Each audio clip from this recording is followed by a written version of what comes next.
اب وہ اپنا فرض صحیح سے نہیں نبھا رہے تھے اور یہ میرا ہی کام تھا۔ یہ بات سچ تھی کہ کرنے سے مجھے بھی سکون حاصل ہوتا، مگر زیبی آنٹی کے لیے اکیلی ہی سارا سکون لے رہی تھی۔ مجھے اپنے ابو پر بہت زیادہ غصہ تھا کہ انہوں نے اتنی جلدی مجھے زیبی آنٹی سے دور کر دیا۔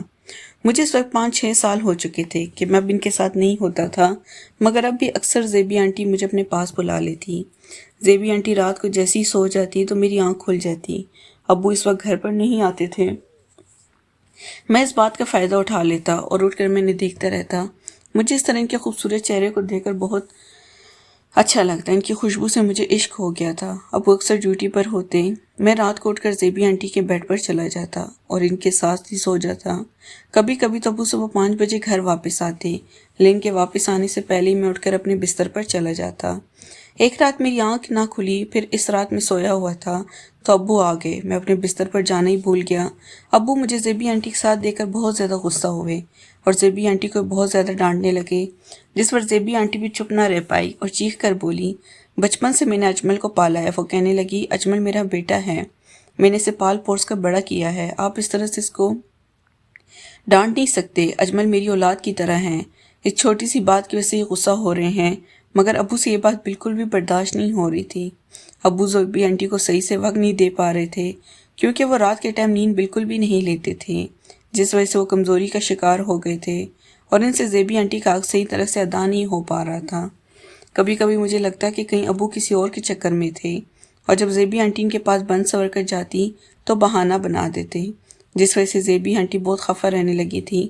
اب تو مجھے بھی یہی لگتا کہ زیبی آنٹی اب کوئی اور راستہ تلاش کر رہی تھی تاکہ وہ اپنی بے سکونی مٹا سکیں، پر دوسری جانب ابو بھی یہ محسوس کر رہے تھے۔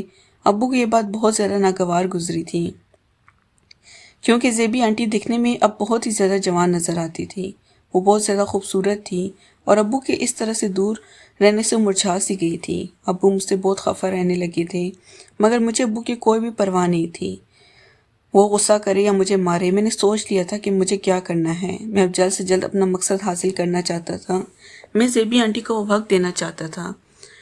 میں جتنا وقت بھی امی کے ساتھ رہا تھا کبھی حد پار نہیں کی تھی اور اپنا مقصد حاصل نہیں کیا تھا، لیکن اب میری ضرورت بہت زیادہ بڑھ چکی تھی اور میرا گزارا ایسے بالکل بھی نہیں ہو پا رہا تھا کیونکہ زیبی آنٹی نے مجھے اس بات کی کبھی بھی اجازت نہیں دی تھی کہ میں ان کے اتنا قریب ہو جاؤں جس طرح ابو ان کے قریب ہو جاتے تھے۔ میں دھیرے سے ان کے پاس جاتا تو بہت زیادہ گھبراتی، وہ جیسے بھی میرے ساتھ کرتی، مگر جب میں ان کو چھیڑتا تو وہ گھبرا جاتی اور بہت ڈرتی کیونکہ انہیں پتہ تھا اگر کبھی ابو کو اس بات کا پتہ لگ گیا تو ابو انہیں اور مجھے نہیں چھوڑیں گے۔ اس ڈر کی وجہ سے وہ ڈرتی تھی، ورنہ وہ تو مجھ سے بہت زیادہ پیار کرتی تھی۔ میں جان گیا تھا کہ وہ یہ پیار نہیں ہے جو کسی بچے سے ہوتا ہے، اس پیار کا کچھ اور ہی مطلب ہے، کیونکہ اب وہ میرے زیادہ کلوز رہتی تھی اور بہانے سے مجھے اپنے پاس بلا لیا کرتی تھی۔ پر اب میں بہت بڑا ہو گیا تھا، لیکن بچپن میں انہوں نے مجھے دیکھا ہوا تھا، شاید انہیں میں بہت زیادہ اچھا لگتا تھا، اسی وجہ سے ہم دونوں ایک دوسرے کو بہت زیادہ پیار کرتے تھے، مگر کبھی بھی ہم نے کوئی حد پار نہیں کی تھی۔ مگر میں نے جب سے انہیں واش روم میں وہ سب کرتے دیکھا تھا تب سے میرا دل بھی مچلنے لگا تھا کہ میں بھی ان کے ساتھ وہ سب کچھ کروں، مگر میں ان کو یہ سب کہنے سے ڈرتا تھا کہیں وہ برا نہ مان جائے یا پھر مجھ پر غصہ نہ کریں۔ ابو کو اگر پتہ چلا تو مجھے نہیں چھوڑیں گے۔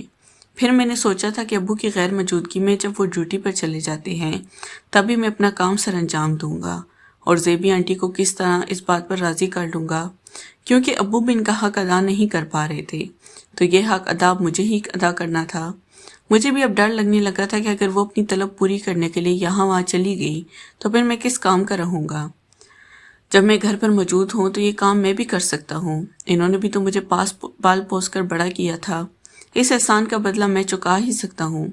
میں اب کوئی طریقہ نکالنا چاہتا تھا جس سے وہ میرے قریب ہو جائیں۔ ایک دن میں نہا رہا تھا، میں اپنا ٹاول لینا بھول گیا۔ میں نے زور زور سے آنٹی کو آوازیں دی پر وہ شاید کسی کام میں مصروف تھی، انہوں نے میری آواز نہیں سنی تو میں ایسے ہی اپنے کمرے میں ٹاول اٹھانے آ گیا اور زیبی آنٹی بھی اسی وقت اندر آ گئی اور مجھے اس طرح دیکھ لیا۔ میں جو چاہتا کہ وہ مجھے دیکھ لیں، انہیں بھی میں نے اپنے سامنے دیکھ کر میرے چہرے پر عجیب سی ہنسی آ گئی۔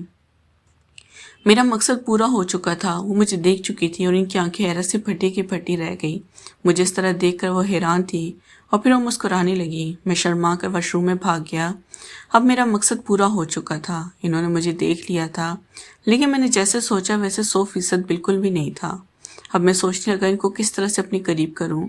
اسی دوران ابو کو ایک ہفتے کے لیے شہر جانا پڑ گیا۔ یہ بات میرے لیے کافی خوشی کی تھی، کیونکہ اب مجھے ایک چانس ملنے والا تھا جسے میں گنوانا نہیں چاہتا تھا۔ جس دن ابو گئے تھے اس دن میں بہت خوش تھا۔ اس طرح میں رات ہوئی بہانے سے زیبی آنٹی کے پاس چلا گیا۔ وہ تو فل نیند میں تھی، پر ان کے ساتھ جا کر بیٹھ گیا۔ کچھ دیر بعد میں بھی سونے کی ایکٹنگ کرنے لگا، لیکن میرے ذہن میں یہی تھا کہ جلد از جلد اپنے کام کو شروع کروں۔ یہی سوچ کر میں اپنا ہاتھ ان کی جانب بڑھانے لگا، پر اگلی لمحے زیبی آنٹی کی آنکھ کھل گئی۔ مجھے دیکھ کر کہنے لگی، اجمل بیٹا کیا پریشانی ہے؟ میں تو بہت ڈر گیا کہ اب میری خیر نہیں۔ نیکسٹ پارٹ کے لیے چینل کو لازمی سبسکرائب کریں۔ شکریہ۔